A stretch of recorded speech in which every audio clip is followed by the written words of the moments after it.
Hey guys, this is Pete Tiger and welcome back to the judgement day event. और आज हम judgement day के basically टाइन्स को ही कंटिन्यू करने के लिए जा रहे हैं अपने चैनल के ऊपर। और इस टाइन का जो हमारे पास नाम है वो basically AXE dead to the mutants, जो कि एक ज़रा सा लिमिटेड सीरीज़ है और इसी पूरे के पूरे बड़े क्रॉसओवर इवेंट के अंदर हमें दी गई हैं ताकि हम समझ सकें कि इस वक्त म्यूटेंट्स और इटर्नल्स बैकग्राउंड में क्या कर रहे हैं जब ये सारी की सारी बड़ी चीज़ें हमारे मेन इवेंट के अंदर चल रही हैं। तो आज की इस स्टोरी के अंदर मुकम्मल तौर पे म्यूटेंट्स और इटर्नल्स की सीखेंगे चीज़ों को कि किस तरीके से वो इसको हैंडल करने की अंदर से कोशिश कर रही हैं, क्योंकि जैसा कि आप जानते होंगे कि इस सब के पीछे ड्रूक का हाथ है, लेकिन बाकी के जो दूसरे इटर्नल्स हैं जैसे इक्रिस हो गई, सरसी हो गई, इनका इससे कुछ लेना देना नहीं है। तो वो लोग इस पूरे के पूरे मामले पे खामोश क्यों बैठे हुए हैं? तो इन्हीं सारी के सारी सवालों के जवाब हम आज के अपने इस कॉमिक के अंदर तलाश करेंगे। और इसी के साथ मैं उम्मीद करता हूँ कि आप हमारे इस इवेंट को फॉलो करते आ रहे हैं। और अगर आपसे कोई भी वीडियो मिस हो गई है तो उसकी प्लेलिस्ट को मैं ऑलरेडी अपडेट कर चुका हूँ जजमेंट डे के नाम से। आप उस पूरी की पूरी प्लेलिस्ट को चेक करते हुए इस इवेंट को फॉलो कर सकते हैं।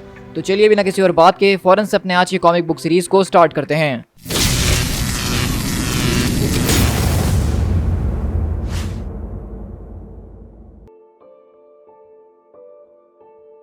तो इसी तरह हम देखते हैं कि कहानी की शुरुआत हमारे पास हमारी मशीन यानी कि अर्थ से होती है, जो कि हमें अब तक के होने वाले सारे के सारे इवेंट्स को बता रही होती है, जिसमें वो बताती है कि किस तरीके से उरोनोस जो है, जो कि पूरे के पूरे म्यूटेंट मार्शियन प्लेनेट को डिस्ट्रॉय कर चुका है, जिसको एराको का नाम दिया गया था। ये स्टोरी को मैं ऑलरेडी एक और टाइन के अंदर आपके साथ डिटेल में शेयर कर चुका हूँ। इसके अलावा जैक ऑफ नाइफ जो था उसको ड्रूग ने मिशन के ऊपर भेजा था कि जिस तरीके से म्यूटेंट रिजरेक्ट होते हैं उनके मीन्स को खत्म कर दिया जाए, लेकिन वो उसके अंदर फेल हो जाता है। तो इसी के बदले में हम देखते हैं कि ड्रूग यहाँ पे बहुत बड़े बड़े इटर्नल्स जो हैं, जो कि द हेक्स के नाम से मशहूर हैं, उनको इन म्यूटेंट्स के खिलाफ भेजता है क्रोको आइलैंड के ऊपर। और वहाँ पे ज़बरदस्त तरीके की इस वक्त जंग चल रही है। और हम देखते हैं कि ड्रूग वहाँ पे चिल्ला रहा होता है और सबसे कहता है डेड टू द म्यूटेंट्स। लेकिन अगले पल हम यहाँ से लेमोरिया के अंदर शिफ्ट होते हैं। अब आपने जिन्होंने मेरे चैनल के ऊपर इटर्नल्स की सीरीज़ को फॉलो करा है वो बहुत अच्छे तरीके से जानते हैं कि इटर्नल्स का जो सबसे बड़ा और मेन ग्रुप था, जिसके अंदर इक्रिस हो गए, सरसी हो गए, स्प्राइट हो गए, फेस्टोस हो गए, ये ड्रू को छोड़ के अलग लेमोरिया के अंदर डिविएंट्स के साथ रह रहे हैं। तो वहीं से स्प्राइट बोलती है कि ये सब कुछ बुरा हो रहा है, मतलब क्या म्यूटेंट होना इतना ज़्यादा बुरा है?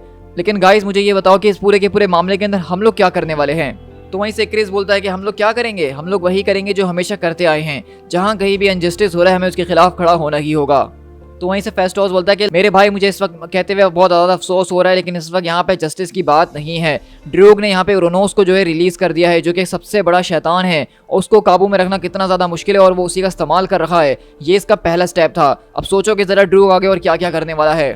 तो वहीं से सरसी बोलती है कि होपफुली हमें वो बातें कभी नहीं पता चल पाएगी कि ड्रूग ने और क्या क्या घटिया प्लान सोच के रखे हुए हैं, क्योंकि मैं इस वक्त एवेंजर्स के साथ कंसल्ट करने की कोशिश कर रही हूँ और मेरे ख्याल से हमारे पास एक प्लान है।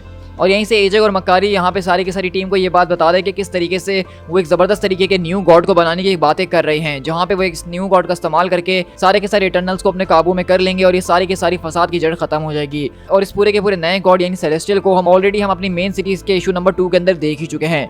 लेकिन वहीं से फेस्टोस बोलता है कि मेरे पास एक सवाल है, ये वही सारे के सारे प्लान है ना जो कि तुमने पहले मुझे दिखाए थे और मैंने कहा था कि इसके अंदर बहुत ज़्यादा रिस्क है। और अब तुमने जैसा कि कहा कि तुम्हें एक एक्सपर्ट मिल गया है, जो कि मेरे ख्याल से कोई और नहीं बल्कि नथानियल आइजैक्स होने वाला है ना। ये वही आदमी है जिसने ड्रीमिंग सेलेस्टियल के अंदर से सारी अंतड़ियों को निकाल के उसके साथ एक्सपेरिमेंट्स करने की कोशिश करी थी।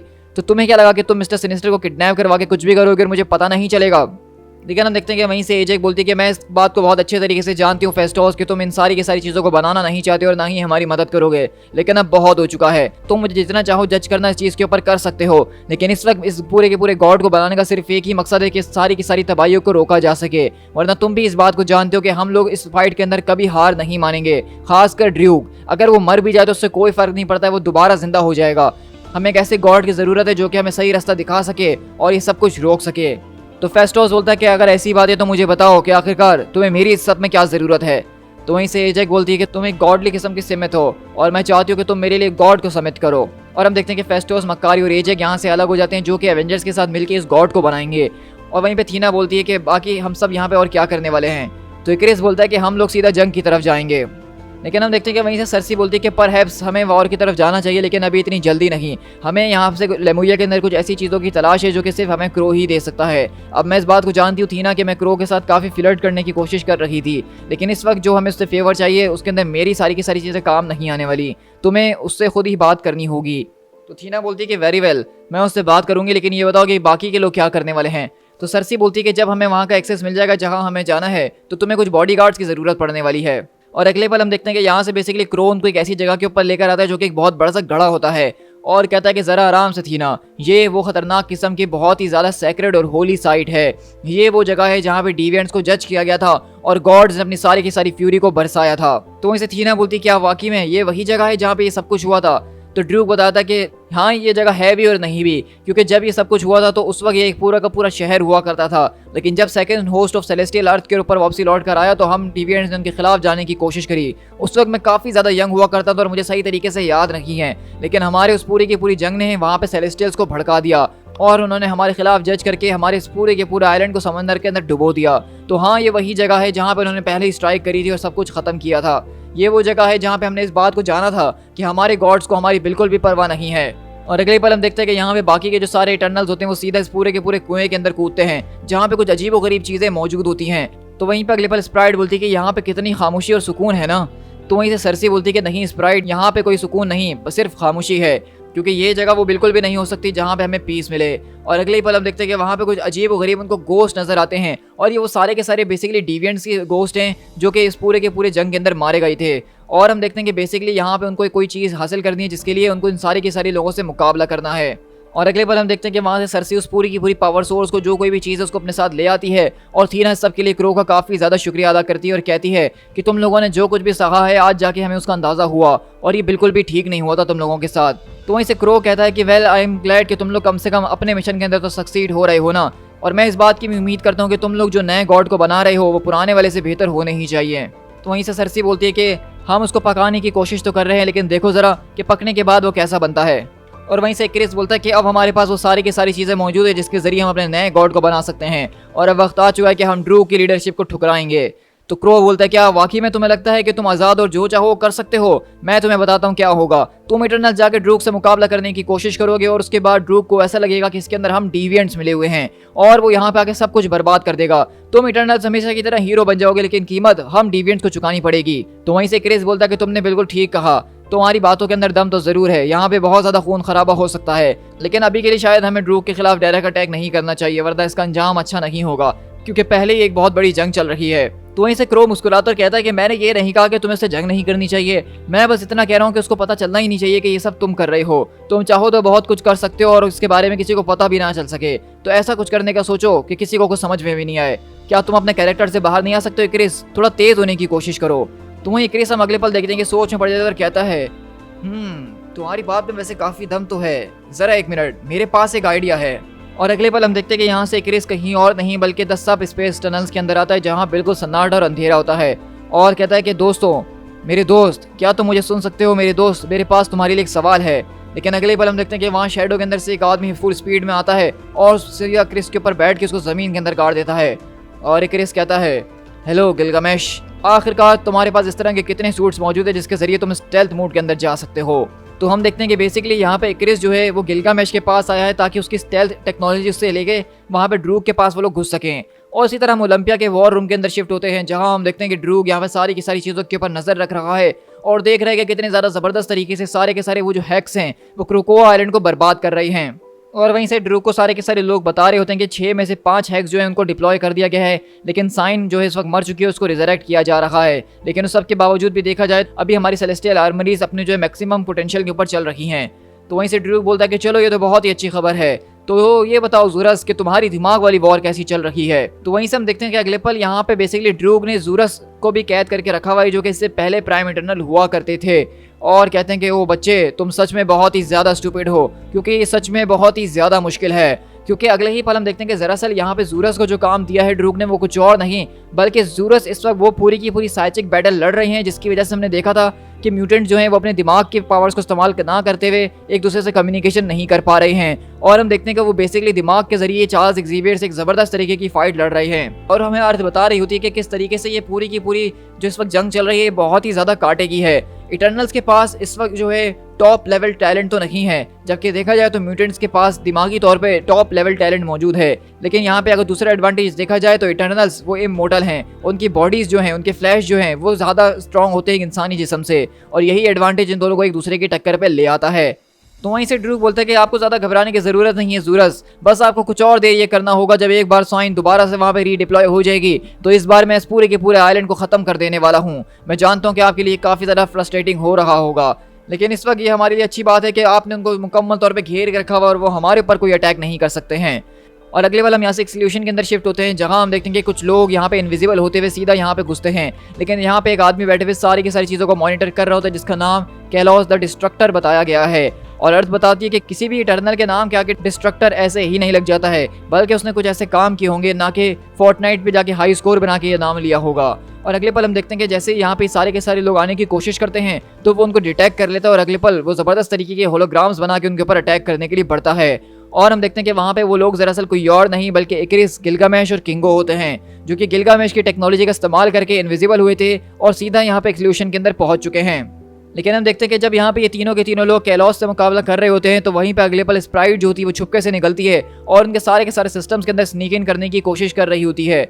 और वो कहती है कि मैंने टेम्परेरी इनकी जो है आर्मरीज का एक्सेस को हासिल कर लिया है, हम यहाँ पे किसी को भी बुला सकते हैं और उड़ाने के लिए सब कुछ तैयार हैं। इकरिस बताओ, क्या तुम धमाकों के लिए तैयार हो? तो इकरिस हम देखते हैं कि यहाँ पे जबरदस्त तरीके से अपनी लेजर बीम इस्तेमाल करते हुए सब कुछ जलाता है और कहता है कि बिल्कुल। और वहीं से अगले पल इकरिस दिमाग के जरिए बात करते हुए कहता है, एक्समैन जरा मेरी बात गौर से सुनना, हमने तुम्हारे लिए रास्ते को खोल दिया है।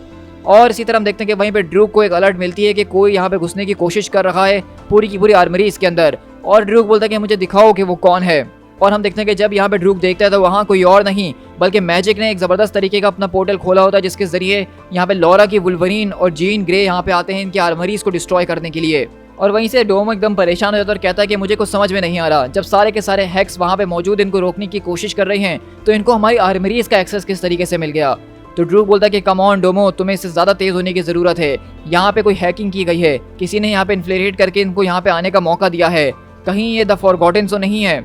और अगले पल ड्रूक इस बात को समझ जाता है कि ऐसा काम कौन कर सकता है, यानी कि इटर्नल के घर पे छुप के आना एक इटर्नल ही कर सकता है। और वहीं से ड्रूक चिल्लाता है, इंटरनल डिफेंस यूनिट्स को फौरन तैयार किया जाए, वो लोग एक्सक्लूशन के अंदर मौजूद हैं, वो वहां से बच के जाने नहीं चाहिए। और हम देखते हैं कि इकारिस और यहाँ पे गिलगामेश ज़ूरस के पास सीधा आते हैं और यहाँ पे इकारिस बेसिकली यहाँ पे जो ज़ूरस होते हैं उनके दिमाग के अंदर हाथ डाल के आर पार उनको जान से मार देता है, जिसके जरिए हमें अर्ज बताती है कि यहाँ पे इकरिस ने बहुत ही ज़्यादा अपना तेज़ दिमाग चलाया है। उसने ज़ूरस को मारा नहीं है क्योंकि वो इस बात को जानता है कि अगर ज़ूरस मर गए तो उनका जिंदा करने के लिए एक इनोसेंट सोल को अपनी जान देनी पड़ेगी। तो इसलिए इकरिस ने सिर्फ उनकी दिमाग को डिस्ट्रॉय करा है, जिसके जरिए ये बैटल रुक जाएगी, जो कि वो दिमाग के जरिए लड़ रहे हैं और वो मरेंगे भी नहीं। और अगले ही पल हम देखते हैं कि जैसे ही ज़ूरस का यहाँ पे पूरा का पूरा माइंड डाइवर्ट होता है तो चार्ल्स एक्जेवियर जो है अपने ऊपर काबू पाते हैं और सारे के सारे कम्युनिकेशंस को ठीक कर लेते हैं।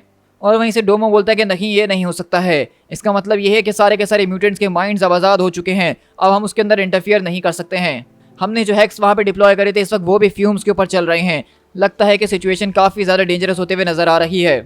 तो वहीं से ड्रूक बोलता है कि नहीं, हमारा जो प्लान है हम उसी प्लान को फॉलो करेंगे, साइन वहाँ पे डिप्लॉय होने के लिए बिल्कुल तैयार है तो उसको वैसे ही डिप्लॉय करो जैसे हमने प्लान किया था। मुझे पता है कि वो वहाँ पे जाके सब कुछ अभी भी ख़त्म कर सकती है, हमें अपनी इस चाल को तो चलना ही होगा, अनलेस अगर यहाँ पे कोई और चीज़ आके हमें इंटरप्ट करे, लेकिन चाहे कुछ भी हो जाए आज के दिन जीत हमारी ही होनी चाहिए। तो अर्थ हमें बोलती है कि जैसा कि तुम जानते ही हो कि अभी कुछ ही देर के अंदर ड्रूक काफ़ी ज़्यादा डिसअपॉइंटेड होने वाला है क्योंकि फेस्टोस अपने गॉड को फाइनल टचेस दे रहा है।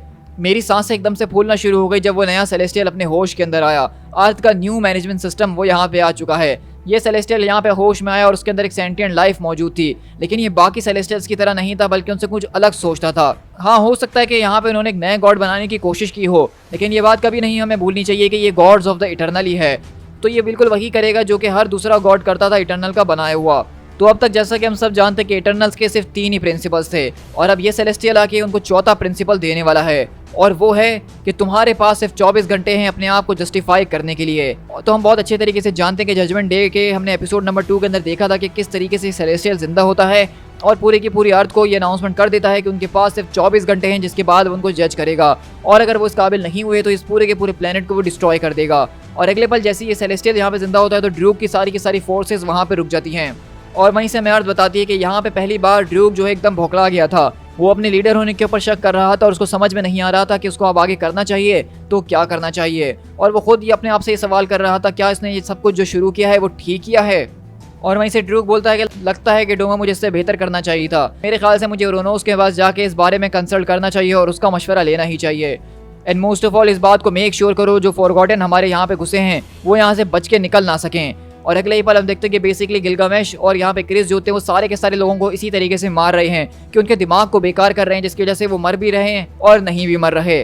तो वहीं से गिलगामेश बोलता है तो ये बताओ, क्या तुम्हें लगता है कि हम ये सब कुछ जो कर रहे हैं वो ठीक कर रहे हैं? इसको जस्टिफाई किस तरीके से करोगे? ये पूरी की पूरी वर्ल्ड जो है हमारे एरोगेंस की वजह से ब्लीड कर रही है। हमें बनाया गया था कि हम ह्यूमंस को प्रोटेक्ट कर सके, लेकिन हम ही वो वजह बन गए हैं जिसकी वजह से अब इस अर्थ के लोग मर रहे हैं। मेरे ख्याल से हमें इस प्लेनेट को छोड़ के पहले ही चले जाना चाहिए था, तो ऐसा कुछ भी नहीं होता। ये सारे के सारे प्रिंसिपल्स जो कि सेलेस्टियल्स हमें देकर गए थे वो पहेलियों से ज्यादा कुछ भी नहीं है।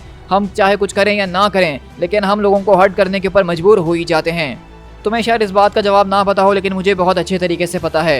लेकिन वहीं से क्रिस अपनी आंखें चमकाता और कहता है कि नहीं, मेरे ख्याल से अब इसका जवाब मुझे भी मिल चुका है। और अगले पल हम देखते हैं कि यहीं से अर्थ हमें बताती है क्रिस और गिलगामेश यहाँ से काफ़ी टाइम पहले ही निकल चुके थे, जब तक आके ड्रूक के लोगों को ये मैसेज मिलेगा। क्योंकि इस मैसेज को पढ़ने के बाद ड्रूक को इस बात को भी अपनी लिस्ट के अंदर शामिल करना ही होगा और उसको इसके बारे में सोचना होगा। क्योंकि हम देखते हैं कि क्रिस यहाँ पे अपनी लेजर बीम्स के जरिए जो है दीवार के ऊपर लिख के जाता है, डेथ टू द इटर्नल्स। अब इसका क्या मतलब है? क्या क्रिस यहाँ पे सारे के सारे इटर्नल्स को खत्म करना चाहता है, उनको मारना चाहता है, या अब इसका कोई और सही मकसद है जो कि हमें आगे चल के पता चलेगा। To be continued.